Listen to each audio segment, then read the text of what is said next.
Assalamualaikum warahmatullahi wabarakatuh.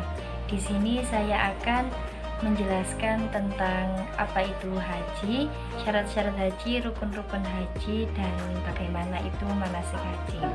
Yang pertama, pengertian haji adalah rukun Islam yang kelima, yaitu melaksanakan haji ke Baitullah yang merupakan kewajiban bagi setiap muslim atau muslimah yang mampu melaksanakannya.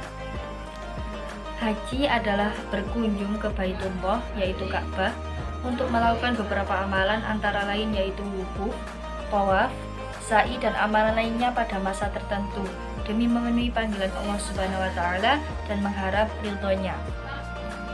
Lalu pengertian mampu dalam melaksanakan haji meliputi kemampuan dari segi jasmani yang pertama, yaitu sehat dan kuat agar tidak sulit melakukan ibadah haji. Lalu yang kedua yaitu rohani, yaitu mengetahui bagaimana sih manasik haji itu. Lalu yang kedua yaitu berakal sehat dan memiliki kesiapan mental untuk melaksanakan ibadah haji dengan menempuh perjalanan yang jauh. Lalu segi ekonomi, yang pertama mampu membayar biaya penyelenggaraan ibadah haji atau BPIH. Lalu yang kedua, BPIH bukan berasal dari penjualan satu-satunya sumber kehidupan yang apabila dijual menyebabkan kemadharatan bagi diri dan keluarganya. Yang ketiga, memiliki bekal biaya hidup bagi keluarga yang ditinggalkan. Lalu dari segi keamanan, satu yaitu aman dalam perjalanan selama melaksanakan ibadah haji. Yang kedua, aman bagi keluarga dan harta benda serta tugas. Tanggung jawab yang ditinggalkan sudah diselesaikan, tidak terhalang atau mendapat izin untuk perjalanan haji. Dan dasar wajib haji terdapat pada penggalan surat Ali Imran ayat 97. A'udzu billahi minasyaitonir rajim. Bismillahirrahmanirrahim. Walillahi 'alan nasi hajjul baiti man istata'a ilaihi sabila wa man kafara fa innallaha ghaniyyun 'anil 'alamin. Yang artinya, mengerjakan haji adalah kewajiban manusia terhadap Allah, yaitu orang-orang yang sanggup perjalanannya ke Baitullah. Barang siapa mengingkari terhadap haji, maka sesungguhnya Allah Maha Kaya dari semesta alam. Lalu sebelumnya kita harus mengetahui prinsip dasar-dasar haji, yaitu yang pertama, ibadah haji itu bersifat fisikali. Terus habis itu haji itu masing-masing berdiri sendiri, ibadahnya itu berdiri sendiri, tidak boleh untuk minta orang lain yang menghajikan atau melaksanakan haji tersebut, tidak boleh. Habis itu haji dilakukan pada bulan-bulan haji. Haji diwajibkan bagi yang mampu, minimal sekali seumur hidup. Wanita yang haid boleh melakukan semua amalan haji kecuali tawaf. Persiapan sebelum berangkat haji, kita harus melakukan beberapa hal. Yang pertama yaitu membersihkan diri atau bertaubat, lalu menyambung silaturahim, lalu membayar hutang-hutang, membawa bekal harta yang halal, dan mempelajari ilmu agama atau manasik haji, serta yang ini adalah memantapkan niat. Lalu ada ayat untuk bekal haji pada surat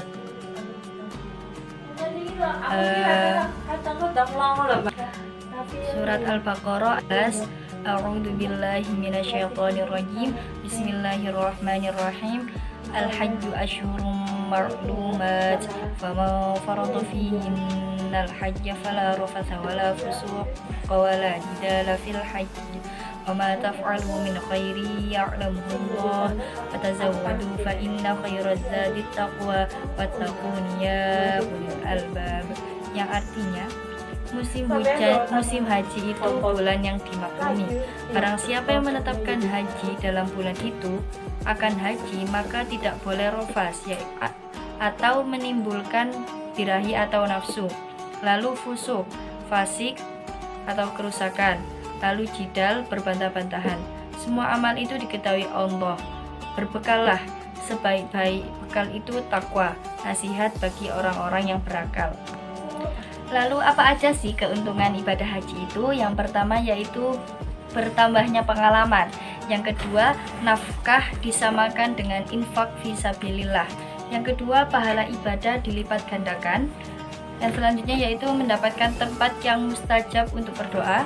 Yang kelima, dosanya diampuni dan hatinya bertambah sakinah. Lalu kita akan membahas hukum dan syarat haji. Yang pertama yaitu hukum ibadah haji. Ibadah haji hukumnya wajib bagi setiap muslim yang telah memenuhi persyaratan tadi yang sudah saya sebutkan. Ibadah haji diwajibkan hanya sekali seumur hidup, sedangkan untuk yang kedua dan seterusnya hukumnya sunnah. Bagi yang bernazar haji, maka hukumnya wajib dilaksanakan. Lalu syarat-syarat haji yaitu yang pertama Islam, yang kedua baligh, yang ketiga berakal sehat, yang keempat merdeka, bukan budak, lalu yang kelima istita'ah. Apabila kelima syarat tersebut tidak terpenuhi, maka gugurlah kewajiban haji seseorang. Lalu yang selanjutnya adalah rukun-rukun haji. Rukun haji adalah rangkaian amalan yang harus dilakukan dalam ibadah haji dan tidak dapat diganti dengan yang lain walaupun dengan dam atau denda, yang jika ditinggalkan maka tidak sah hajinya. Yang pertama ada ihram dan niat, lalu yang kedua wukuf di Arafah, yang ketiga tawaf ibadah, yang keempat sa'i, yang kelima bercukur atau menggunting rambut yang biasa disebut tahallul, lalu yang keenam tertib. Dan apabila rukun-rukun tadi tidak terpenuhi maka gugurlah hajinya. Dan selain rukun-rukun haji ada yaitu wajib haji. Yang pertama yaitu ihram dari mikot, yang kedua mabit di Musdalifah, yang ketiga mabit di Mina, yang keempat melontar jumroh ula, wusta dan aqobah, yang kelima yaitu tawaf wada bagi yang akan meninggalkan Mekah. Dan apabila salah satu wajib haji tersebut tidak dilakukan, maka hajinya tetap sah, tetapi wajib membayar dam. Lalu ada sunnah-sunnah haji. Yang pertama yaitu mandi sebelum ihram, yang kedua sholat sunnah ihram, yang ketiga membaca talbiyah, yang keempat membaca sholawat nabi, yang kelima berdoa di multazam, dan yang keenam yaitu sholat di maqam Ibrahim. Minum air zam-zam, banyak berdoa, berzikir di Arafah, lalu banyak berdoa, berzikir di Musdalifah. Yang ke-10 mengambil kerikil di Musdalifah untuk seluruh lemparan jumroh. Yang ke-11 berdoa setelah melempar jumroh. Lalu yang ke-12 yaitu mencukur rambut sampai habis untuk jamaah laki-laki. Masuklah kita ke pembahasan manasik haji. Sebelum kita melakukan rukun haji yang pertama yaitu ihram, maka kita akan melakukan mikot dulu. Apa sih pengertian mikot itu? Pengertian mikot menurut bahasa yaitu batas. Menurut istilahnya ialah batas memulai melaksanakan ihram haji. Mikot dibagi menjadi dua, yaitu mikot zamani dan mikot makani. Mikot zamani adalah batas waktu untuk melaksanakan ibadah haji mulai tanggal 1 Syawal sampai terbit fajar tanggal 10 Dzulhijjah. Mikot makani adalah batas tempat untuk memulai ihram haji. Karena kita berada di Indonesia, maka mikot jamaah haji di Indonesia yaitu yang pertama gelombang 1 di Bir Ali atau Dzul Hulaifah, lalu gelombang 2 di Jeddah Airport King Abdul Aziz. Ini berdasarkan keputusan Komisi Fatwa MUI tahun 1980 yang dikukuhkan tahun 1981. Lalu Fatwa Ibnu Hajar Al-Haytami berdasarkan jarak Jeddah King Abdul Aziz International Airport atau KIA dengan Mekah melebihi 2 marhalah. Masuklah kita ke rukun pertama haji yaitu ihram. Ihram adalah niat mengerjakan haji dengan berpakaian serba putih. Ihram dimulai dari mikot yang telah ditentukan seperti tadi di Indonesia. Dan niat haji sebagai berikut: labbaik Allahumma hajjan nawaitul hajja wa ahramtu bihi lillahi ta'ala, yang artinya aku sambut panggilanmu ya Allah untuk berhaji dan aku niat haji dengan berihram karena Allah Ta'ala. Cara berpakaian ihram bagi pria yaitu memakai 2 helai kain yang tidak berjahit, satu disarungkan dan satu lagi diselendangkan di bahu. Disunahkan berwarna putih, tidak boleh memakai baju, celana atau pakaian biasa seperti dalam contoh berikut. Lalu bagi wanita, memakai pakaian yang menutupi seluruh tubuh kecuali muka dan telapak tangan, seperti contoh di samping. Lalu ada larangan-larangan. Larangan ihram. Yang pertama, bagi pria dilarang memakai pakaian biasa, memakai sepatu yang menutupi mata kaki, menutup kepala yang melekat dengan kepala seperti topi, peci, dan lain-lain. Lalu bagi wanita dilarang berkaos tangan dan menutup muka. Lalu bagi pria dan wanita dilarang memakai wangi-wangian kecuali yang sudah dipakai sebelum ihram, memotong kuku dan mencukur atau mencabut rambut badan, memburu dan menganiaya binatang dengan cara apapun, kawin, mengawinkan atau meminang wanita untuk dinikahi. Yang selanjutnya yaitu bersetubuh atau berjumbu. Yang keenam, mencaci, bertengkar dan mengucapkan kata-kata kotor. Yang ketujuh yaitu memotong pepohonan di tanah haram. Lalu adapun bacaan talbiyah yaitu labbaik Allahumma labbaik labbaik la syarika laka labbaik innal hamda wan ni'mata laka wal mulk la syarika lak. Lalu rukun haji yang kedua yaitu wukuf di Arafah. Arti wukuf sendiri adalah hadir di Arafah pada tanggal 9 Dzulhijjah setelah tergelincir matahari sampai dengan fajar atau maghrib tanggal 10 Dzulhijjah dengan niat melakukan ibadah haji. Pelaksanaan wukuf mendapatkan sebagian siang dan sebagian malam. Dan jamaah haji Indonesia diberangkatkan ke Arafah tanggal 8 Dzulhijjah. Sunah-sunah wukuf yaitu yang pertama wukuf Nabi di bagian bawah timur Jabal Rahmah. Yang kedua mandi di Arafah. Yang ketiga bersuci dari hadas dan najis. Yang keempat tidak berpuasa. Yang kelima dengan khusyuk berdoa membaca Al-Quran dan kalimat thayyibah. Yang keenam hati selalu ingat kepada Allah. Yang ketujuh menyesali dosa-dosanya. Dan yang kedelapan yaitu banyak berdoa karena tempatnya diijabah.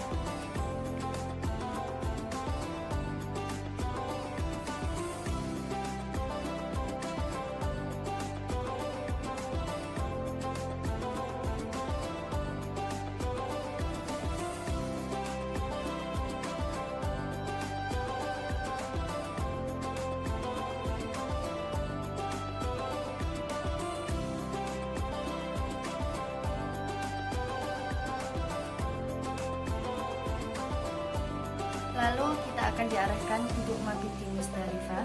Mabit di Musdalifah pada malam tanggal 10 Dzulhijjah, menunggu sampai tengah malam baru berangkat ke Mina. Mabit di Musdalifah untuk mencari kerikil. Tidak ada seorang sahabat pun mengambil kerikil kecuali di Musdalifah dan Mina. Jangan lupa untuk banyak membaca talbiyah, zikir, berdoa, dan membaca Al-Quran. Disunahkan untuk istirahat dan tidur.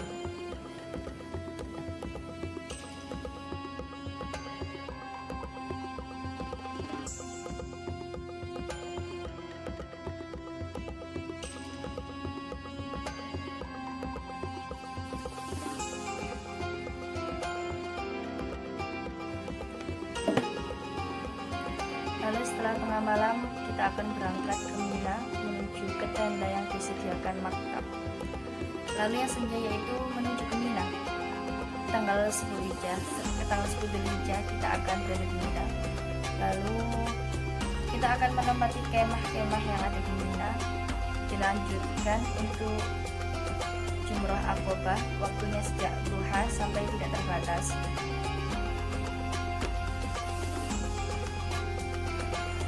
Mabit di Mina. Arti mabit yaitu bermalam di Mina pada tanggal 11, 12, 13 Dzulhijjah dalam rangka melaksanakan rangkaian manasik haji.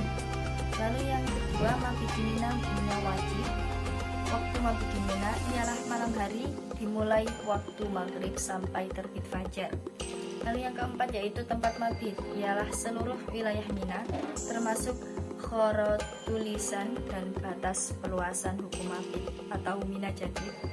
Lalu yang kelima, amalan-amalan selama wukuf yaitu banyak berdoa, zikir, baca Al-Quran, dan amalan yang mendekatkan diri kepada Allah.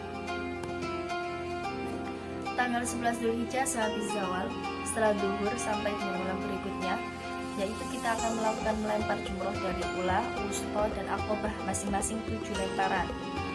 Bila mewakilkan dirinya harus melempar dahulu, baru yang diawali urutannya yaitu ula, wusta, dan aqobah dengan sempurna, lalu kembali ke ula, wusta, dan aqobah untuk yang diwakili. Yang terakhir yaitu kembali ke tenda Mina lagi.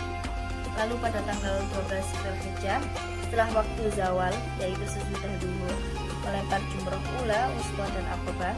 Bila akan mengambil nafar awal sehabis lempar 3 jumrahan, lalu kembali ke Mekah sebelum maghrib tiba atau meninggalkan Mina.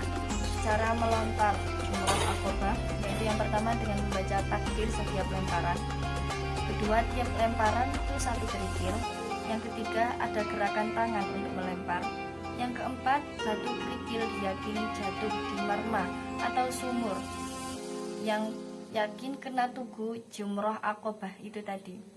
Lalu yang kelima harus dengan tangan, yang keenam dengan 7 kerikil, yang ketujuh bukan kerikil yang sudah digunakan untuk melontar, yang ke-8 selesai 7 kali melontarkan kerikil itu tadi dilanjutkan dengan berdoa.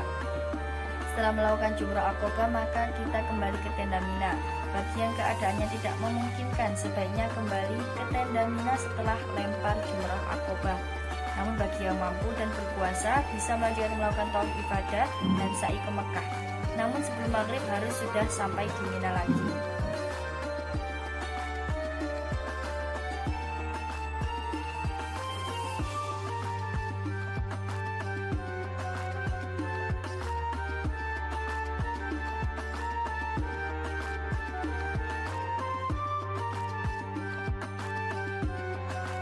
Lalu rukun haji asalnya yaitu tahallul. Tahallul adalah keadaan seseorang telah dihalalkan atau dibolehkan dalam melakukan perbuatan yang dilarang selama dalam keadaan ihram, ditandai dengan setelah memotong atau mencukur rambut kepala. Yang ketiga yaitu menjadi halal semua larangan ihram. Yang keempat, bagi pria disunahkan mencukur sampai cepak yang dimulai dari sebelah kanan. Bagi wanita, rambut dikumpulkan atau diruntut dan dipotong ujungnya. Paling sedikit memotong yaitu 3 helai rambut. Sebaiknya memotong sendiri. Bila minta tolong, yang dimintai tolong sudah harus memotong dulu. Lalu rukun haji yang selanjutnya yaitu tawaf ifadah. Pengertian tawaf ifadah yaitu rukun haji. Oleh karena itu, seorang jamaah haji jika tidak melaksanakan tawaf ifadah maka hajinya tidak sah. Waktu tawaf ifadah yaitu dilakukan sebelum nafar, yaitu sebelum meninggalkan Mina tanggal 12 atau tanggal 13 Dzulhijjah. Tawaf ifadah juga dapat dilakukan setelah nafar, yaitu setelah tanggal 12 atau 13 Dzulhijjah pada saat haji sesudah meninggalkan Mina.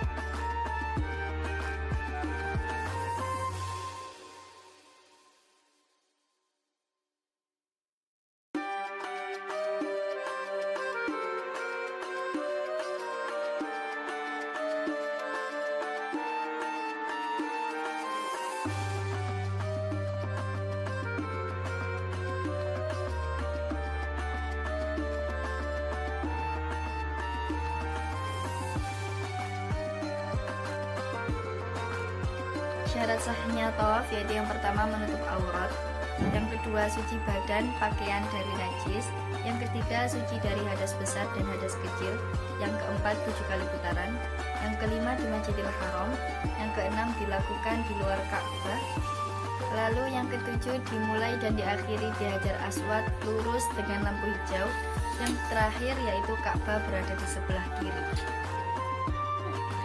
Lalu yang terakhir yaitu sunah-sunah tawaf. Yang pertama dengan khusyuk dan tawadhu, yang kedua membaca doa atau kalimat thayyibah, yang ketiga semakin dekat dengan Ka'bah, yang keempat menghadap Hajar Aswad waktu memulai dan mengakhiri, yang kelima ikhtilam atau angkat tangan dan dikecup atau dicium, yang keenam memulai dengan membaca Bismillahirrahmanirrahim, yang ketujuh ikhtilam di rukun yamani, tangan tidak dikecup, yang ke-8 urutan putaran 1 sampai 7.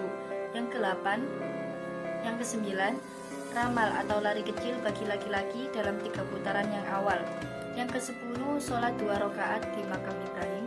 Yang ke-11, berdoa di multazam. Yang ke-12, minum air zam-zam. Lalu rukun haji yang selanjutnya yaitu sa'i, yaitu berjalan dari Bukit Sofa ke Bukit Marwah sebanyak 7 kali. Adapun ketentuan melaksanakan sa'i yaitu yang pertama, dimulai dari Bukit Sofa dan berakhir di Bukit Marwah. Yang kedua, perjalanan dari Bukit Sofa ke Bukit Marwah dan sebaliknya sebanyak 7 kali. Setiap perjalanan dari Bukit Sofa ke Bukit Marwah atau sebaliknya masing-masing dihitung 1 kali. Lalu yang ketiga, berdoa ketika hendak mendaki Bukit Sofa sebelum memulai sa'i. Yang kelima, setiap melintas antara 2 pilar hijau atau lampu hijau bagi pria disunahkan berlari-lari kecil, sedangkan wanita cukup berjalan biasa saja. Lalu yang keenam, setiap mendaki Bukit Sofa dan Bukit Marwah dari ke-7 perjalanan sa'i tersebut hendaklah membaca doa. Lalu yang ke-7, perjalanan sa'i berakhir di Bukit Marwah. Syarat sahnya sa'i yang pertama, didahului dengan tawaf. Yang kedua, menyempurnakan sampai perjalanan ke-7 antara Bukit Sofa dan Bukit Marwah. Yang ketiga, tertib, dan yang keempat dilaksanakan di tempat sa'i antara Bukit Sofa dan Bukit Marwah.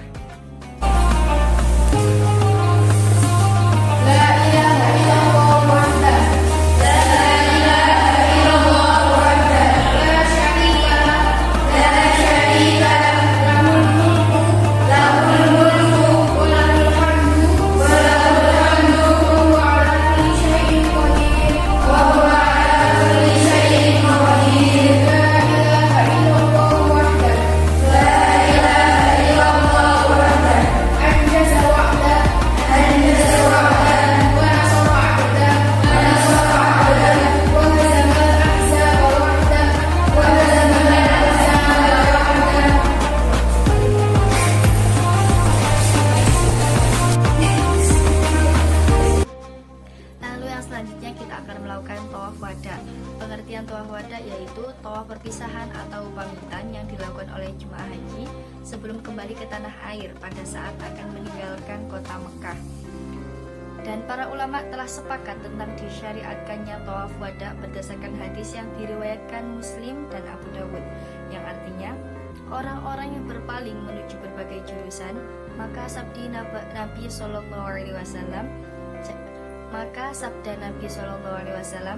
janganlah salah seorang darimu berangkat sebelum dia melakukan pertemuan terakhir dengan Baitullah. Lalu waktu pelaksanaannya tawaf wada yaitu setelah jemaah haji telah selesai melaksanakan semua urusan yang berkaitan dengan pelaksanaan ibadah haji, sehingga tawaf tersebut merupakan pertemuan yang terakhir dengan Baitullah. Disunahkan bagi jemaah haji yang telah melaksanakan tawaf wada untuk berdoa dan tidak kembali ke Masjidil Haram.